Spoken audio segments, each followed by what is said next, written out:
Good morning. Welcome back. It's going to be slightly cooler today, and there's a chance of rain, so we'll see if we get that. In the meantime, we're going to keep harvesting. We're going to keep trying to get some beans planted. See what we can get done today.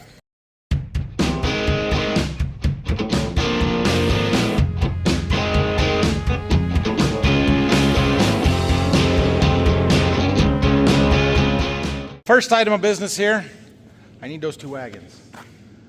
We're gonna see if we can't get them hooked together so I can pull them back both home at the same time.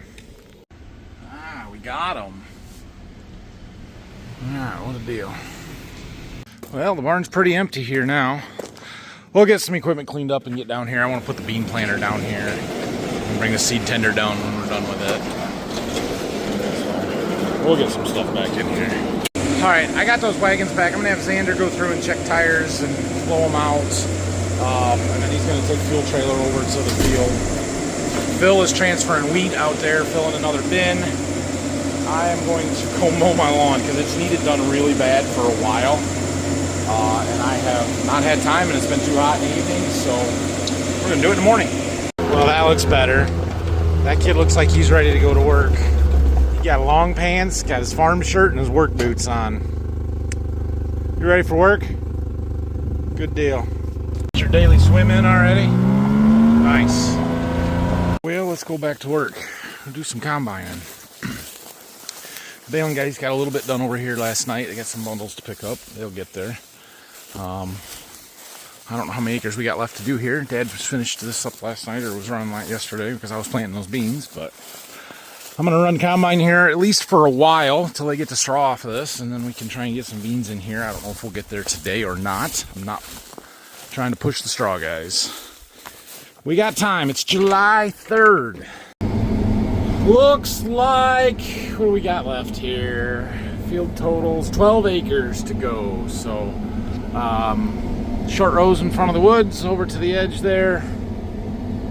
Some of this field looks like it was really good. Some of it has not been so good. Imagine that. The low ground is good, the high ground is not. We've got some low ground and some high ground to go. So field average of 82 isn't terrible. Mid 80s, we'll see. Maybe we'll try and get our test pans going here this morning. We'll make a couple rounds, make sure I got the combine dialed in where I want it. And then we'll grab that test pan off the grain cart and throw it underneath the combine and see what we get. Well, seems to be running pretty good. Combine's set pretty good. Our losses are pretty low, really. That's about as low as I've seen it. So this monitor over here, right? Zoom in a little bit. These bars here tell me how much grain is being thrown out of the back of the combine.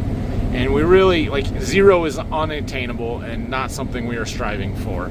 We want it to be in this green zone in the middle, which means we have acceptable loss levels. This side is over the sieve, the cleaning shoe. So that's what's coming off of the sieve and the chaffer. This side, that symbol is a straw walker. No combine that Deere has made in the last almost 20 years now has had a straw walker, but they still use that symbol. That's what's coming out of the rotor. The middle bar is the sum of the two of them. So we're not throwing really anything out through the back of the rotor. We are losing a little bit over the top of the sieves, but a little bit is acceptable. What we're trying to do with our drop pan is determine how much that is, and I can actually calibrate this monitor to read where I think is acceptable level, so that's what it reads. If we see these bars spike and clear high, that's when we got to say, all right, what do we got to change and adjust. Now, I can change the sensitivity or the calibration of that, and I can make those bars say that they're all the way at the top or all the way at the bottom, no matter what the combine is doing. So that's where we got to actually do some ground truthing and checking, and that's why I checked under windrows a couple of times already just to see what are we actually throwing out. This other one on the side over here, that one tells me how much is going through our tailings system. So there's in the back of the combine, right? We have the chaffer on top and the sieve on the bottom. Chaffer has an opening right now of 22. The sieve has an opening of now 3. It's changing itself. And so anything that goes through the top but over the bottom one goes into what we call the tailing system, goes through the rethresher and gets run through the combine a second time. That one tells me how much volume is doing that. If that gets super high, we've either got to close down the top chaffer, not let as much material down onto the bottom one, or open the bottom one and let more of that through, depending on what our sample looks like and all of those things. So the biggest thing that influences how much loss that we have, that I have noticed, obviously the combine settings, but it's the amount of material flow through the combine. And whether that's because I'd start driving fast, or we get taller wheat and we start cutting more material and pushing more stems through. Like back there just a little bit ago, we had a little bit more. Well, that monitor has jumped up a little bit. And then I lifted the head up so we're not cutting it quite so low, and now it's dropping back down to more reasonable levels. And so we're just trying to dial that in. That monitor works. Like, they've had a yield loss monitor in combine since the 9500s. Most people didn't trust them for years, or didn't really look at them too much. That monitor works. I know that it is accurate as long as you take the time to calibrate it and dial it in, because it will tell you when your losses are higher or lower relative to its, what its calibration is. So I do watch that quite a bit to try and make sure that we're doing a good job. Point being here, after we unload in the grain cart, this is just our first second round here, we're going to grab that pan off the back of the grain cart, stick it up underneath our front axle, and then I have a remote control switch here that as we are combining along and I'm looking at my monitor saying, yep, this is what I expect the machine to be doing at a normal loss level, or maybe we'll do it a couple times at a low loss level, once at a high loss level to see what the difference is. And then we can separate out the kernels that fall in that pan, weigh them, put that into the app to do a calculation to tell us exactly how many bushels per acre that we're losing and whether we think that's acceptable or not. How's Xander doing the grain cart yesterday, Riley? Good. Let's see if he gets lined up all right here. I guess our machine sync is all good. They made an update to the software a couple years ago, last year maybe. So you don't have to go in and turn these machine sync on every time you turn the combine on, which is helpful, because before I'd have to get on the radio and be like, hey, turn your machine sync on. No, it's just on. Good deal. Okay, so this is our smart pan. This comes from Bushel Plus, but they have rebranded now as Brand Vault, and so it's a pretty cool little deal. It's got this red pan under there, and it's held up by magnets. And we're going to flip our switch to on. It's at 97% charged. And then it has a couple other magnets. And we're just going to take it and stick it right up there underneath the rear axle. Ah, too hard. Get it secured. Oh, you guys can't see. There we go.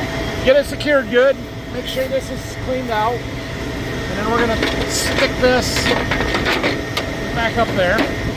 And now we can remotely control that from inside the cab. The only thing I am concerned about here is the windrows knocking it off as we drive. I think it'll be okay, but I guess we'll find out. Okay, so now we're going to combine along here for a little ways. We're going to watch our monitor and get all the flow up through the combine, make sure we're, in normal average crop. And then we're going to push our button and it will drop that pan. And then once it does that, we'll combine over the top of it. It'll catch everything underneath our windrow. We'll knock all the kernels down into it, and then we'll take our fan and sort it out and clean it up a little bit. So, and then we can weigh it. We'll wait till we get up on not on the slope here. Okay, well, we're halfway through the pass. We're on relatively level ground. Our yield loss monitor shows it right in the middle. Push the button, Rylan.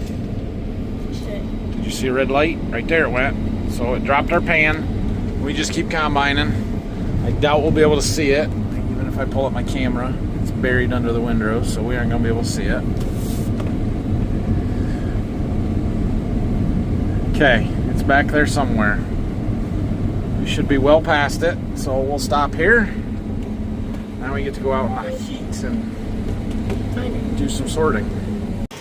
Okay, somewhere out here is that pan. The one variable that I don't know for sure that we got to kind of make an estimate or measure is how wide our chaff spread pattern is, which basically means how wide is our windrow. It's got to be in here somewhere, doesn't it? We're going to have to go searching. I'm going to say we're close to 4 foot, but we'll do some measuring. I put our thing down saying we got to be close, and right here it is. Right here. So what we're going to do is move all the chaff and the straw off of the top of it. Okay, and then we're going to pull our pan. Now we got to clean this up. First thing we're going to do is kind of brush through it with our fingers. Let's set it down here. And get the heavy stuff off, but making sure that we leave any kernels in the pan. Alright, so that doesn't look terrible. There's a lot of chaff in there. But we have this sorter here, and we'll be able to use this to help clean that up. So hold that. I'm going to pour some of this in there and make sure I don't spill it. You can, but don't open it up yet. And then there's a fan inside here, and it blows air up through. Oh, got to turn it on. And that'll blow the chaff out and leave the grain in. So that's what we're going to do. All right, Ryland's going to film for me. Let's see how I do.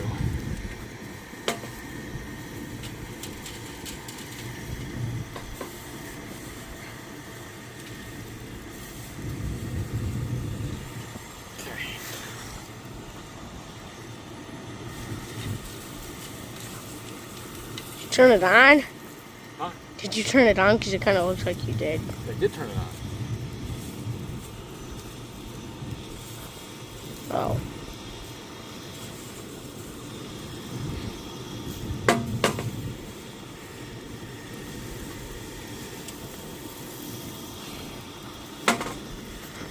This part here is a little messy.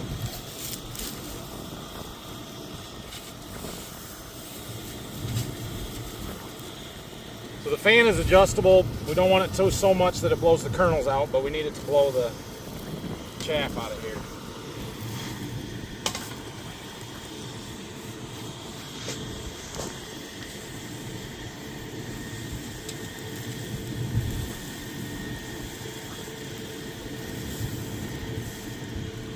Okay.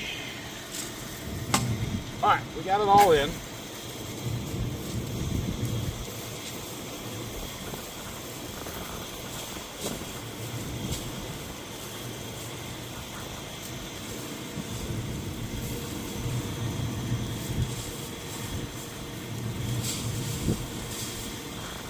Show down in there, Alan. Hold it over the top, up a little bit. But we do have some wheat kernels, which we expect.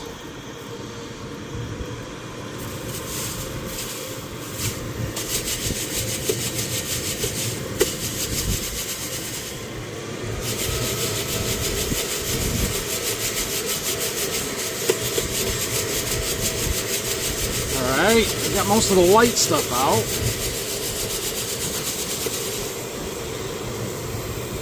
Now, are there kernels in this? Is there?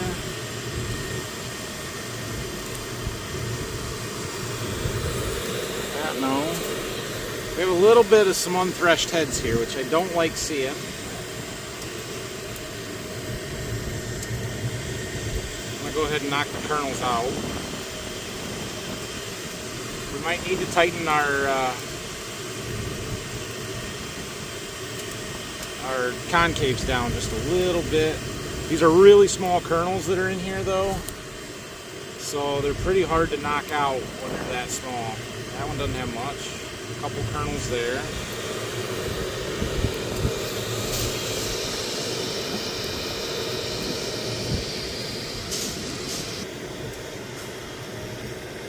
Yeah, I don't like how many unthreshed kernels we're seeing here. So we're going to adjust that.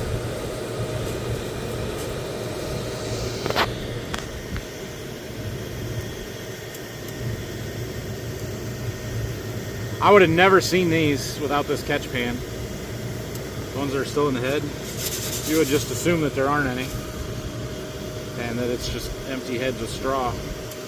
So Already finding something I wouldn't have caught without it. All right, well, there's our wheat sample. So that's what we got, which looks like it may be a fair bit, but probably isn't that much, because if you'll remember, 1 square foot, 144 kernels per bushel. Per 144 kernels per square foot to equal 1 bushel. Well, this is more than a square foot, and that's maybe 144 kernels. I don't know. All right, Rylan, get our scale. All right, well, I'm trying to do this, but this frickin' scale does not work. I had this trouble last fall, I remember, and then sometimes it works and sometimes it doesn't. It says UNST, which I think means like unstable or something along those lines. I did it on the bench before when we had all this stuff and I was just getting it out. This scale worked perfect. Worked totally fine. I do it here and I'm trying to put it on a nice even surface. Like I'm in a field, what do you want me to do? And I can't get it to do anything. I pull the batteries out, put them back in, and it immediately comes up to this error message. So we're just gonna take all this. We'll try and measure it from inside the cab if we get a chance, but I don't know. That's the best I can do. All right, well, I can't even make the thing turn off. None of the buttons do anything. Power button, holding the power button, doesn't do anything. So we'll let her sit for a while and try it again. I have another one of those scales back in the office or the shop that I haven't even opened yet, so I guess we can try that. But it worked. It worked on the bench. It doesn't work in the field, and it's been like that. So anyway, I don't think that's excessive amount of kernels in there for how big that pan is. Eventually, we'll get a weight, and then we'll know for sure. But there's nothing I can do right now. Take it back and use the balance in the office. Triple beam balance, that doesn't have, those don't give me unstable errors. I have to keep reminding myself, right, like doing a quality job is important, and so that's what this system usually helps me do, is to make sure that we're not losing excessive amounts and that we're doing a quality job. When you can't get the weight, that's a little frustrating. But the other thing is, like, that takes a little bit of time. I probably spent 5 to 10 minutes there trying to clean up that sample and do everything. And then when you get frustrating results, where you did it. Huh? You can tell where you stopped the count. When I get frustrated in results like that, it makes me not want to do it again. I don't like stopping the combine. So that is the one flaw that I see with this system, is that I have to stop the combine. And I have to make it worth my time to do so. But like I said, we did see some unthreshed heads, so we're going to tighten our concave clearance down. It was at 3. I'm going to put it at 1. The other thing we can do is speed up the rotor or slow the rotor down, give it a little more time. I don't know, we'll see. Could also be some issues with our concaves. I've been running convex concaves, which I really like, but they are getting quite a bit of wear to them, and it's probably time to refresh them or update or something. So we'll see. On another note, I was just trying to publish my YouTube video from yesterday. I just want you guys to see this. Processing will begin shortly. It is 11:54 and it is not ready to publish yet. I know that there has been a few comments about me not publishing as consistently at the same time all the time as I used to, and that is true. Lately, this week, it's been because the videos have all been super long and I get home pretty late, and so by the time I get through watching it and editing an almost hour-long video raw, my phone then takes 20-30 minutes to process that, and I fall asleep, and so I don't actually submit to upload to YouTube until 6:30 in the morning the next day, and it takes 2, 3, 4 hours to upload that video, and then it has to process it, and so they're not ready. It has nothing at all to do with the fact that I'm trying to make you become a member to see these members only video before I publish them. It's not that. It's the fact that either one, it's not ready, like today's or yesterday's, or 2, I forget, because I can't go in and make this and adjust the settings and all of the things that I need to get set on that YouTube video until after it is fully uploaded and done. And so in order for me to do those things, it has to be totally uploaded. Well, if it's 9 o'clock or 10 o'clock and I'm busy working, then I just forget and I don't get back to it. And it's a little bit later in the day before it gets published. So I apologize for that. That's on me. I'm not trying to do that. I would love to be able to at 8 o'clock every morning have that video ready to go, but I just can't quite keep up, so sorry. Now my scale's working. We're bouncing and vibrating, so it's jumping all over, but it's working. Okay, let's see if we can get our kernels in there. Looks like about 12 and a half grams. Sometimes it bounces up to 13, sometimes it bounces low, but it was reading a half to 1 when I started, so we're gonna call it 12 and a half grams. So now we go into our Smart Drop app here, tell it okay, and we are gonna go into the calculator selection, and we're gonna tell it we are windrowing, drop. We're not spreading chaff. Some combines you can spread the chaff and drop the straw windrow, like an old Walker machine, and some combines like ours you drop everything into the windrow, the chaff and the straw. So that's what we told it. Okay, we're going to select our crop as wheat, density 60 pounds per bushel, that's correct, width of cut, so we have a 40-foot head, but we're going to put in 39 because that's what my track spacing is set as. Okay, width of the pattern, this is where we need the width of the windrow. I'm gonna go ahead and put 4 foot in. It could be 3.5, could be 4 1/4. I don't know. I think 4 is a little on the wider, generous side, but we'll just go with that. We select the pan. We have the 40-inch wide pan, and now we put in our weight, 12.5 grams. Okay, and we're gonna hit calculate. So now it says our loss is 0.8 bushels per acre. 0.8 is not terrible. It's not perfect, but it's not terrible. Let's tell it our yield is, what are we at, 82 in this field. Commodity price on wheat is not 975. I looked it up yesterday. It was like 572, I think it was. Bush was 118. Well, right here, but the field average is like 82. Combine capacity in acres per hour, we're doing about 10.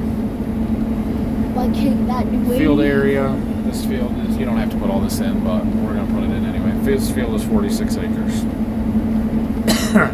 So our yield loss here, it says is 1%. We're losing $4.58 per acre in loss. Losing 210 bushels worth of wheat across the whole field. That's acceptable. Like I said, you're never going to get 0, and I've already made a correction, So if tightening our concave up, which it has now tightened it down to 0, combine, the combine advisor, if that saves some of those unthreshed bush kernels, and we can keep our losses just a little bit lower, we'll watch our monitor, and if we can keep it below the green, then we should be closer to that half a bushel per acre, which I'm really not that upset with. So yeah, that's how we're gonna check and make sure that our combine's doing a good job. I do not know why that scale works sometimes and it doesn't other times, but it seems like if I get that message and then I let it go off on its own in timeout rather than pulling the batteries out and then turn it back on, it works. But it takes 10-15 minutes for that to happen. So I don't know, but it's a pretty neat thing, and it gives us some really good information. 12:06, 12:07. We finally posted the YouTube video from yesterday, so sorry for you members, you got about 3 minutes of early access today. Alright, well, this one is done. We'll go drop the head and head to the next one. We are waiting at the next field. Our head it's coming, slowly. It's alright. We had to take a detour. This field here, we've got a little bit of the same variety that we've mostly been in the whole time, but then there's a new variety over here that we are going to try and see if it's any better, worse, different. I don't know. It's a new one that we had just a touch of last year, and it was good. It wasn't the best, but it was good. But we'll see. So, I'm trying to remember how many acres here total. Is there 80? There's a little 8-acre piece over here, and then I think there's 70-something in this big field. So I don't know if we'll get there today, get it done or not. It should be close. Should be close. We're getting started here. Ryland decided he was done, and so he had an opportunity to get back to the farm, so he left. So I have a cousin from Illinois that is visiting, and she wants a ride. So we're going to let her up in here for a little while, and we'll see how all this week does. Field opened up here. All right, we got this field opened up. A couple rounds into it here. Xander running cart. Trucks are over there, so we're going to work our way from the east all the way across. So I basically got him just making circles because there's no good place to get trucks off the road. We're on a dirt road that I have seen one car go down so far, so and we're off the road basically with the trucks there. So we just kind of go around in circles. He'll take 2 dumps here and then go unload in the truck and come back around. We do have a variety split halfway across this field. Show you the map. Looks like that. So we've got a couple more rounds and then we get into the other variety. Be interesting to see if we see much difference or not. And you can just sit here and wait until I come back the next time. But yeah, I'm excited for this other variety here. So we'll see. This 893 was our early wheat. And for the most part, it's been pretty good. Now this field is highly variable. We're a little more elevation change than most of the other fields that we've been doing. You can see our tile lines across this field like every other one. Looks like we need one more string of tile right through the middle here because there's a big gap there.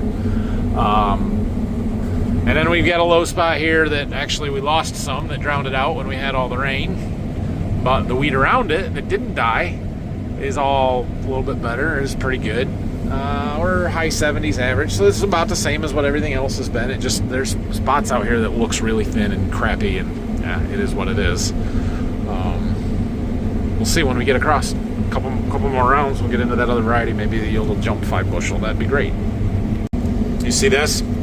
This is what happens when it's too wet when you're spraying. You went through the first time and made deep tracks. That the second time you're like, nope, not taking those tracks. We're going around it.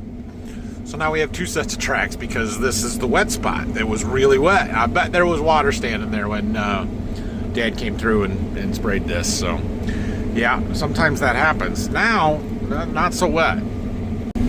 This is the first full pass in the new variety here. So, I mean, it's not great wheat right here, but none of it has been. We're kind of in a poor spot there. Let's zoom out and look at our whole field. Yeah, you can see the ridges starting to develop there and where the low spots are. And we'll watch it here. Might have to make some minor combine adjustments.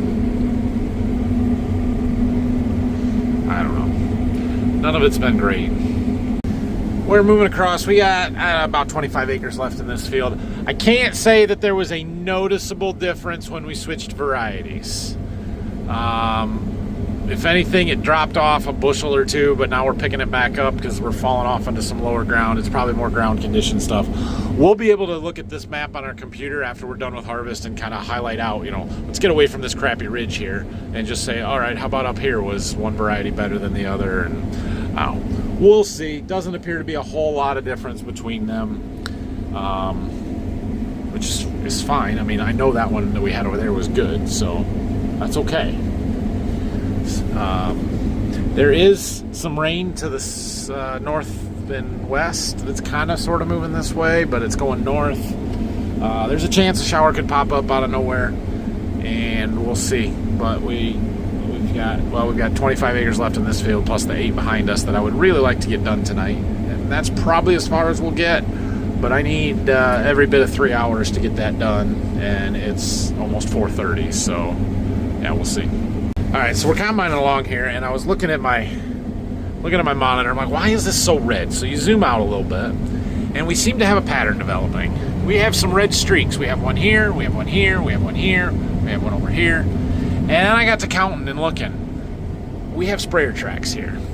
Every 3 passes, we have sprayer tracks. And I don't know why it didn't show up on the last one over there, but it shows up here, and it's like, the sprayer tracks are mattering. They're making a difference, which means the next couple of fields that I think we're going to go to, where we sprayed them with the drone, we shouldn't see that pattern. It will be interesting to see if it makes a difference. But yeah, the sprayer tracks are costing us some yield here. Starting to look like we could get some rain. Maybe. It'd be nice to finish this first. We can't have too much left. Or, well, I mean, obviously we don't have too much left. What do we got? Acres. No, not that button. This button. Field totals, 13 acres to go. We're going to need a good hour here. Plus over there, so. Yeah, could use 2 hours. I don't know if we'll have that, if that's going to get here or not. It's sort of moving north, so we'll see. Well, it got dark pretty quick. The wind got here. Blew through and gonna blow our windrows around. Look at that. There's one blowing away. But no rain yet, so we keep combining. So a few years ago in this field, we actually had a fire here. Probably the last time this was wheat. I remember Brock was working for us. I think it was after it was harvested. It was wheat stubble, and somebody came and set it on fire over there in the corner by where the truck is, and it came all the way across this field. I remember Dad, I wasn't around, but Dad came out with the tractor disc and worked everything down. So I was just thinking about that, thinking, if it doesn't rain or we don't get much rain here, things are going to get real dry, and somebody's going to get the bright idea to set some wheat fields on fire. So we might want to get the disc or some sort of tillage tool hooked up just in case. I don't know. That tends to be a thing around here. People set wheat fields on fire. About every year there's always a couple. Just turned around as I was doing so. Phil came on the radio and asked if we were still going okay because he's going to bring another truck. And I said yes. And it wasn't 10 seconds later and I started seeing raindrops. I don't know if we're going to make this whole round. If it lets loose and starts pouring on us, we're going to be done. And we need, what we got left here? 1 round, 2 rounds and a half. 2 rounds and a pass to finish this field. I don't know if we're gonna make it. Yeah, we're gonna be done here. Not gonna make it. I'm trying to just make it to the end of the field so we don't have a partial pass, but we'll see if we even can get that far. Oh, well, we did pretty good. We got, what did we get done in this field? 57 acres. There's 12-ish to go. No, 8-ish to go. Field total 7.5, plus the 8 acres on the other side. So we got about 15 acres right in this spot to do yet. Definitely not going to get it done here. It's going to rain. It's okay, we'll take the rain. It is amazing to me that it is even still feeding through and the combine's not just growling and hating this, but it's not. Our moisture jumped right back up though. We were down to 11% and it jumped up to 13.5 real fast. And I don't love that. That's happened just in the last half a pass here where our loss meter jumped up. So we're done right here at the end of this pass. I'm going to get unloaded into the cart, tell him to go get it empty so we can get everything closed up, grain cart tarped and the combine closed, and we'll see what we get tonight. Try again tomorrow. Here comes the big drops and the heavy rain. You can see it blowing across the field. Well, now it's going to be no fun to get to the trucks.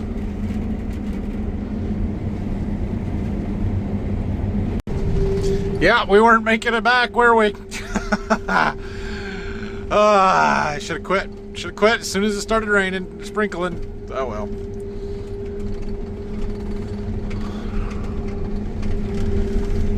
I wonder how the straw guys did. I hope they don't have a ton of bales sitting out in the field. That'd be bad, but I don't know. They should have gotten most of it baled up, so I don't know how they did picking it up though. Well, that rained hard there, right when we were running from the combine. Could not have picked a worse time. I got a little soaking wet here from the rain run from the combine to the trucks. Oh well, we got a bunch done. A little rain, we've had 1/10.5 so far. Let's see what we get. All right, guys, happy 4th of July. Happy 250th birthday to America. Happy rain for us. That's a good thing. So we'll see what we end up with out of it. It's not raining anymore, but there is more to the west, so we might get a little more tonight. That may shut us down for tomorrow, and I might get to take the 4th of July off. That'd be okay with me. We've got to be pushing halfway through wheat harvest here, so we're setting really good for before the 4th. I would love to get the rest of these beans planted, but we've got some time. We'll be okay. So thanks for watching this one. Have a great weekend. If I don't see you, I'm sure we'll be doing something at some point here, so we'll talk to you guys later.